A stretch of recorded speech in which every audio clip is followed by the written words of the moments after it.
이 예수님이 제물은 제물인데 어떤 제물이냐면요, 죄로 인하여 하나님과 우리 사이가 안 좋아졌단 말이에요. 이 안 좋아진 우리 사이를 하나님이 다시 화목하게 하는 제물, 그래서 이것을 뭐라고 불러요? 화목제물. 자, 요한 1서 4장 10절 시작. 사랑은 여기 있으니 우리가 하나님을 사랑한 것이 아니요 사랑하사 우리 죄를 속하기 위하여 화목제물로 그 아들을 보내셨음이라. 그러니까 화목제물 대신 예수님은 우리의 죄값을 처리하셨습니다. 그리고 그 죄로 인한 하나님의 진노를 제거하셨습니다. 그리고 관계를 회복하셨습니다.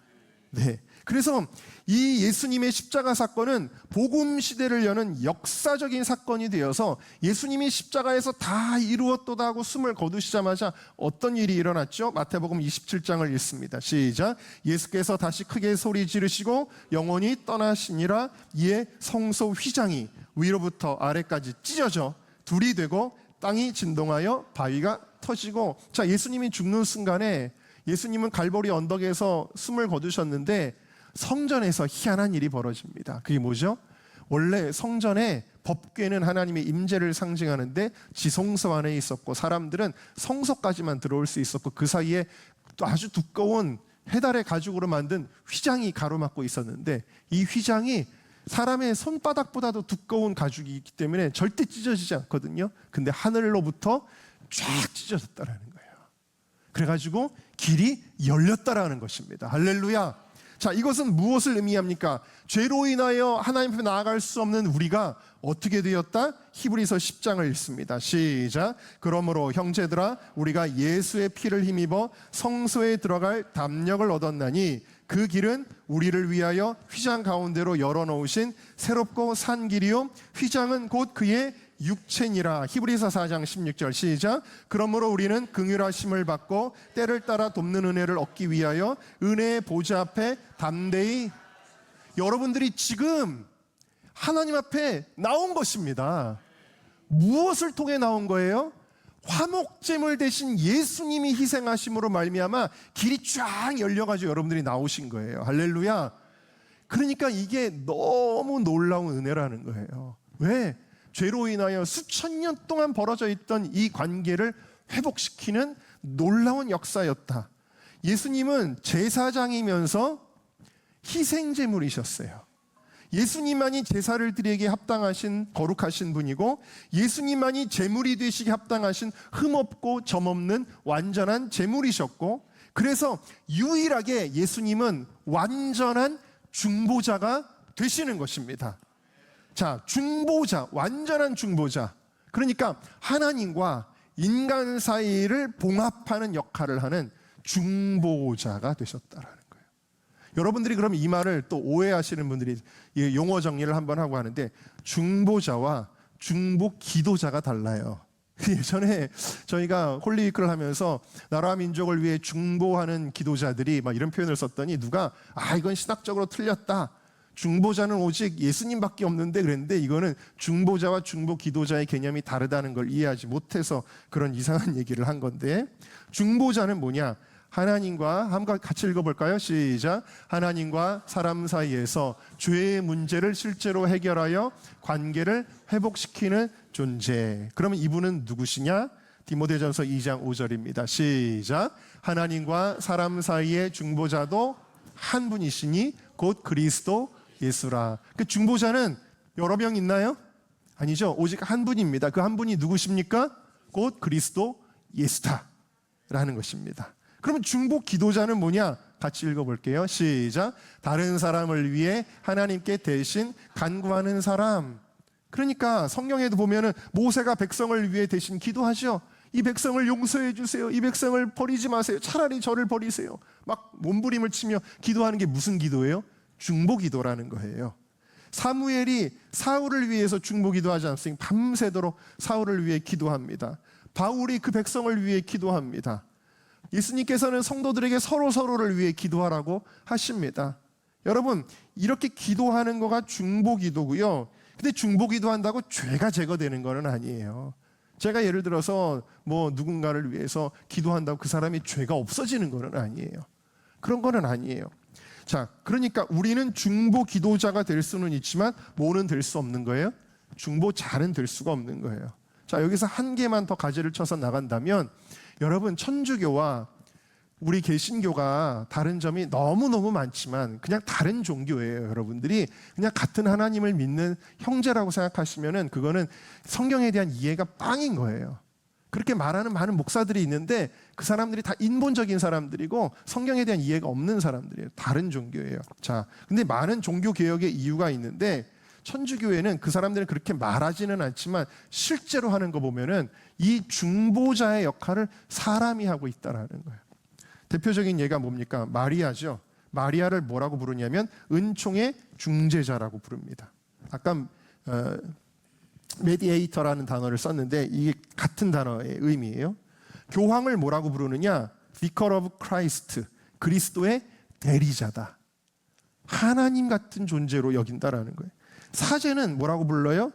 In persona Christi. 페르소나라는 건 인격이죠. 예수님을 대신하는 사람이라는 거예요. 자, 이게 뭐 맞는 말 같기도 하고 틀린 말 같기도 하고 여러분들 이게 헷갈리시면 안 돼요. 대표적으로 이런 게 있습니다. 천주교인들은 죄를 지면 어떻게 하죠? 고해성사를 해요. 신부에게 찾아가요. 그래서 자기 죄를 신부에게 들려줘요. 그럼 신부가 듣고 당신의 죄가 사함을 받았습니다라고 선포를 해줘요. 내가 성부와 성자와 성령의 이름으로 네 죄를 사하노라. 나는 신부가 그 죄사함을 선포를 합니다.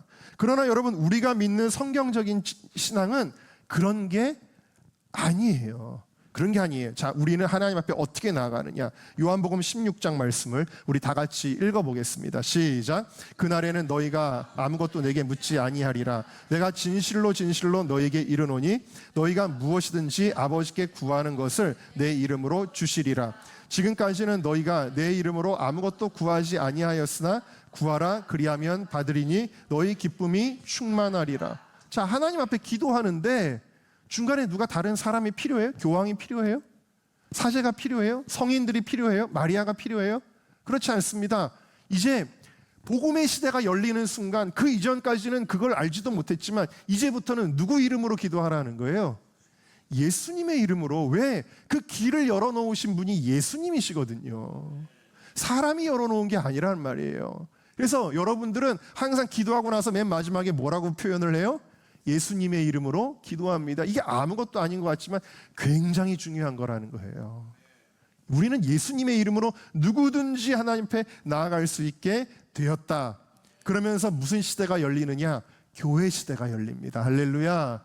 자, 그런데 교회 시대, 자, 예수님은 이제 구속의 사역을 완성하신 후에 승천하시고 이 땅에 성령을 통하여 무엇을 남겨놓으시냐? 예수님의 몸을 남겨놓으시는데 그 예수님의 몸이 바로 교회라는 거예요.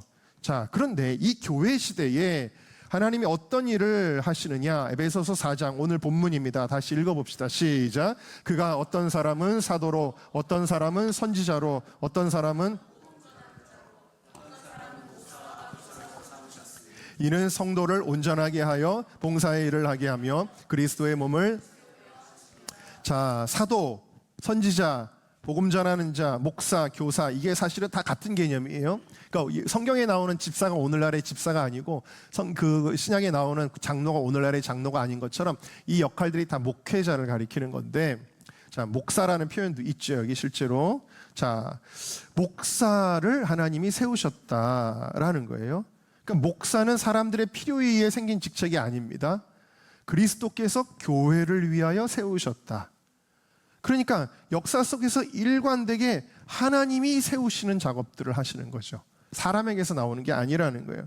자, 그렇다면 아까 말씀드린 대로 이제는 우리에게 인간의 어떤 중개 역할을 하는 사람이 필요가 없는데, 불완전할지라도 완전하신 중보자를 바라보면서 중개 역할을 했던 제사장이 이제는 더 이상 우리의 죄의 문제를 해결하기 위해서는 필요가 없는데, 왜 그러면 교회 공동체에 하나님은 목회자를 세우실까요?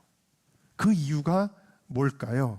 그 이유는 목회자는 완전한 중보자가 아님에도 불구하고 과거의 제사장들이 앞으로 오실 예수님을 바라보면서 그러면서 제사장들은 제사의 중개자가 되고 선지자들은 말씀의 중개자가 되었던 것처럼 오늘날의 목회자들은 이미 오신 예수님을 바라보면서 우리가 그 길을 잘 갈 수 있도록, 다시 말하면 그 길이 되는 게 아니라 그 길을 하나님 예수님이 열어놓으신 그 길을 잘 갈 수 있도록 인도하는 목자의 역할을 하는 것이다. 여러분 양들을 목자가 가만히 방목하는 게 아니죠. 양들을 목자가 인도하는 거예요. 푸른 초장 맑은 시냇물가로 목자가 인도하는 역할을 하는 거예요. 자, 아까도 말씀드렸듯이 제사장은 앞으로 오실 예수님을 바라보고 그 일을 수행한 거고요. 오늘날 목회자들은 누구를 롤모델로 보고 이 일을 수행하는 거예요? 예수님을 바라보면서 이 일을 수행하는 거예요. 자, 근데 예수님은 자기 자신을 뭐라고 표현하셨느냐? 요한복음 10장을 같이 읽어보겠습니다. 시작. 나는 선한 목자라. 선한 목자는 양들을 위하여 목숨을 버리거니와 내 양은 내 음성을 들으며 나는 그들을 알며 그들은 나를 따르느니라. 아멘. 자, 여러분에게 예수님은 어떤 이미지이십니까? 여러 가지 이미지가 있을 수 있는데요. 제가 예전에 우리 교회 사역했던 유민선 그때 전도사, 지금은 목사님이 되셨는데 그런 얘기를 하는 거예요. 어렸을 때 자기 집에 액자가 하나 걸려 있었는데 그 액자가 예수님의 이미지가 되었대요, 자기한테는. 그래서 그 액자만 생각하면, 그 그림만 생각하면 마음에 평안이 생긴대요. 선한 목자로 양들을 돌보는 목자로 나타나고 있는 거예요. 자, 그래서 예수님은 목사를 세우셨다 그랬잖아요. 목사라는 말이 뭐예요? 목자라는 뜻이에요. 목사님들을 세우셔서 그 예수님이 하셨던 그 일을 오늘날 불완전하지만 그래도 하게 하셨다라는 거예요. 그럼 좀 더 구체적으로 그래서 사도행전 20장 28절을 같이 읽어볼게요. 시작. 여러분은 자기를 위하여 또는 온 양떼를 위하여 삼가라. 성령이 그들 가운데 여러분을 감독자로 삼고 하나님이 자기 피로 사신 교회를, 자, 감독도 목회자예요. 자, 뭐라고 말하냐면 양떼를 돌보는 책임을 주셨다라는 거예요. 양떼를 보살피는 책임을 목회자들에게 주셨다 하는 거예요. 베드로전서 5장도 읽습니다. 시작. 너희 중에 있는 하나님의 양떼를 치되 억지로 하지 말고 하나님의 뜻을 따라 자원함으로 하며 더러운 이득을 위하여 하지 말고 기꺼이 맡은 자들에게 주장하는 자세를 하지 말고 양무리의 본이 되라. 그래서 목회자의 사명에 대해 아까 사도행전 20장과 베드로전서 5장에 목회자가 이렇게 본이 돼야 된다, 이런 책임을 다해야 된다 얘기하는데 이게 결국에는 뭐예요? 목양이라는 거예요. 목양. 양들을 돌보는 일이다라는 거예요. 자, 그래서 교회 시대는 목회자의 성경적인 역할이 좀 다른데 그 역할을 예수님께서 정확하게 누구에게 그걸 설명해 주셨냐면 베드로에게 설명해 주셨어요. 베드로가 예수님을 배반했습니다. 그래서 예수님 부활하셨는데도 불구하고 예수님 앞에 나아가지를 못합니다. 시골에서 갈릴리 바닷가에서 또 물고기 잡고 있습니다. 근데 예수님이 또 찾아가십니다. 그러면서 베드로를 다시 불러주십니다. 그러면서 요한의 아들 시몬아, 네가 나를 사랑하니? 라고 묻습니다. 오늘도 여러분들에게 예수님이 묻습니다. 여러분 예수님을 사랑하십니까? 네. 그러면서 예수님이 뭐라고 베드로에게 말씀하셨냐면 주님, 제가 주님을 사랑하는 줄 주께서 아시나이다 할 때 딱 이 말씀을 하셔요. 자, 요한복음 21장 15절부터 우리 같이 읽어볼까요? 시작. 저희가 조밥 먹은 후에 예수께서 시몬 베드로에게 이르시되 요한의 아들 시몬아, 네가 이 사람들보다 나를 더 사랑하느냐 하시니 가로되 주여 그러하이다. 내가 주를 사랑하는 줄 주께서 아시나이다. 가라사대, 자, 어떻게 하라고요? 내 어린 양을 먹이라. 자, 그러니까 목사의 중요한 역할을 두 가지를 보여주는, 첫 번째는 뭐냐면, 첫 번째 동그라미 1번 보여주실래요? 자, 첫 번째는 뭐냐면 양을 먹이라. 목사의 역할은 뭐예요? 양을 먹이라 그랬어요. 여러분 좋으시겠네요. 제가 여러분들한테 돈도 벌어다 주고 그러면 좋겠죠, 여러분. 네? 여기서 양을 먹이라는 건 뭘 먹이라는 거죠? 여러분, 양은 먹지 못하면 병들어 죽습니다. 목자의 첫 책임은 먹을 걸 줘야 돼요. 근데 이 먹을 거가 뭘까요? 자, 신명기 8장 3절을 같이 읽겠습니다. 시작. 너를 낮추시며 너를 줄이게 하시며 또 너로 알지 못하며 내 조상들도 알지 못하던 만나를 내게 먹이신 것은 사람이 떡으로만 사는 것이 아니요 사람이 여호와의 입에서 나오는 모든, 네가 알게 하려 하십니다. 자, 목사가 먹이는 거는 떡이 아니에요. 피자나 치킨이 아닙니다. 목사가 여러분들에게 주는 양식은 하나님의 말씀입니다. 네, 하나님의 말씀을 먹이는 일을 네가 해라. 그렇게 세우신 거예요. 특히 여기 보니까 신명기는 광야 가운데 이스라엘 백성에게 주신 말씀이거든요. 여러분, 광야와 같은 여러분들이 인생을 살아가고 있는데 이 인생을 살아갈 때 여러분들이 밥 먹는 걸로 되는 게 아니라는 거예요. 뭘 먹어야 돼요? 하나님의 말씀을 먹어야 돼요. 그 일을 누가 하느냐? 목사가 하는 것이다. 지금 여러분들이 드시고 계신 겁니다. 하나님의 말씀을요. 예수님도 이렇게 말씀하셨어요. 마태복음 4장 4절 시작. 예수께서 대답하여 이르시되 기록되었을 때 사람이 떡으로만 살 것이 아니요 하나님의 이로부터 나오는 모든 말씀으로 살 것이라 하였느니. 자, 그런데 여기서 중요한 게 나오는데 말씀은 말씀인데 하나님의 입으로부터 나와야 돼요. 그러니까 여러분, 시대마다 선지자들이 적중하는 말씀을 했던 것처럼 오늘 제가 그냥 성경에 딱 펴가지고 아무거나 끄집어서 여러분들에게 지식을 전달하는 게 아니라 기도할 때 성령께서 감동하셔서 오늘 하나님의 어떤 말씀을 증거해야 될지를 알게 하심으로 그냥 말씀이 아니라 성령님으로부터 나오는 말씀이 선포되는 거예요. 그게 뭐냐면 하나님의 입으로부터 나오는 말씀. 그냥 말씀이 역사가 일어나는 게 아니라 하나님의 입으로부터 나오는 말씀. 그래서 그 말씀을 레마라고 하는 거예요. 이 레마의 말씀들이 내게 올 때 나를 살리는 것이다. 나 영을 살리는 것이다 라는 겁니다. 자, 두 번째, 다시 우리 베드로에게 했던 말씀 16절로 돌아갑시다. 자, 또 두 번째 가라사대 읽어볼까요? 시작. 요한의 아들 시몬아 네가 나를 사랑하느냐 하시니 가로되 주여 그러하오이다. 내가 주를 사랑하는 줄 주께서 아시나이다. 가라사대. 자, 이번에는 내 양을 어떻게 하라고요? 치라라는 거예요. 치라는 거는 뭘 의미하느냐? 돌보라, 인도하라, 보호하라, 양육하라, 이런 걸 가리키는 거예요. 양들을 이렇게 치라고 말씀하셨습니다.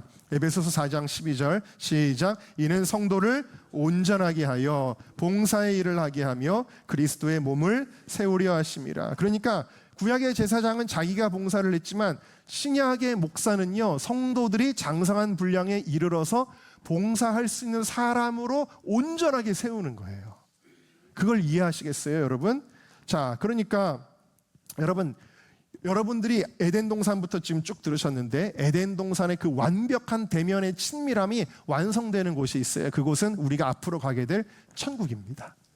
천국에 가면은 여러분들은 갓난아기처럼 하나님과 아무런 꺼리낌 없이 친밀함을 누리게 될 줄로 믿습니다. 그 길을 잘 가야 돼요.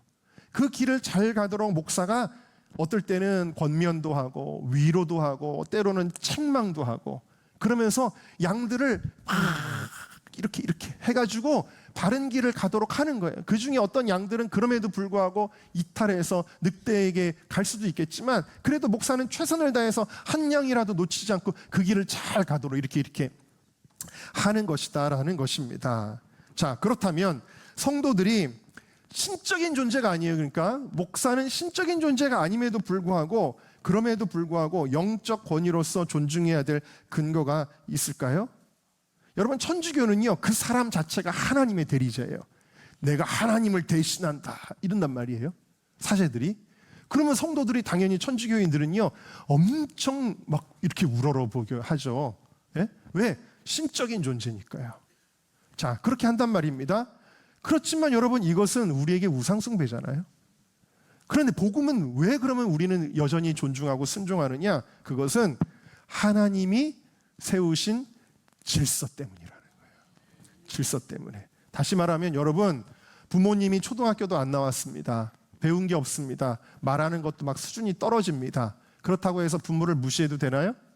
아니죠. 부모를 존중하고 부모에게 효도해야 돼요. 그러면 이거는 왜 그런가요? 부모가 뛰어나서, 부모가 윤리도덕적으로 완벽해서, 부모가 능력이 있어서인가요? 아니죠. 질서 때문이에요. 하나님이 세우셨기 때문에. 그 질서 때문에 부모를 존중하고 부모에게 순종하는 거예요.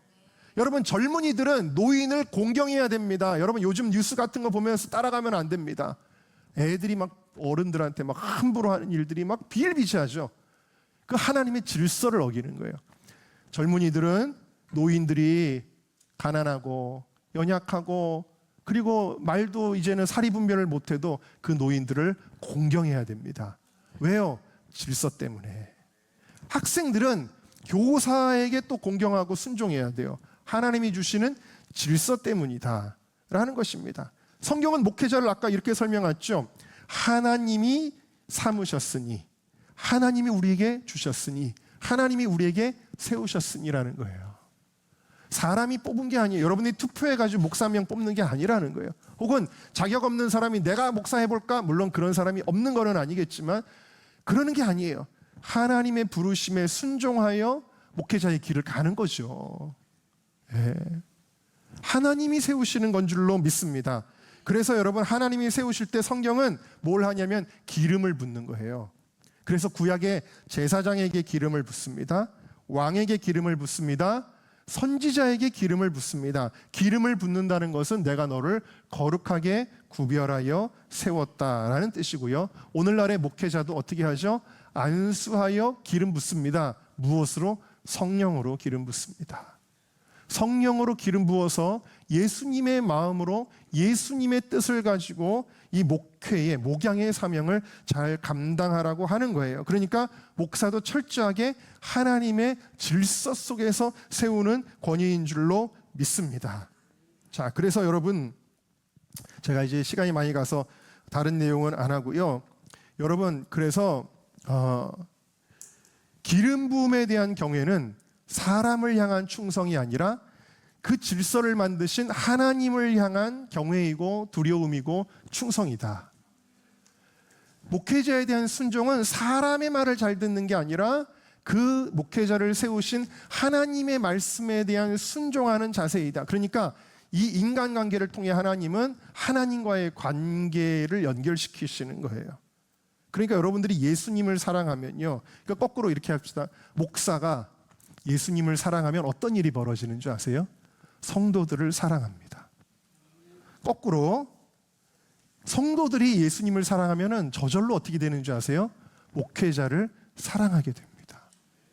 그런 거예요. 그러니까 여러분, 하나님과의 관계가 좋으면 이 관계가 좋아질 수밖에 없어요. 근데 신앙이 병들면 어떻게 되느냐? 이 두려움이 사라지고 막 말로 치게 되는 거예요. 목회자를 막 치게 돼요. 하나님과의 관계가 병들면. 제가 아는 아주 옛날 제자가 있는데 그때는 정말 너무너무 중심이 마음에 합하고 충성되고 순종하고 그런 옛날 제자가 있었어요. 근데 신앙생활을 하는데 점점 이상한 길로 가요.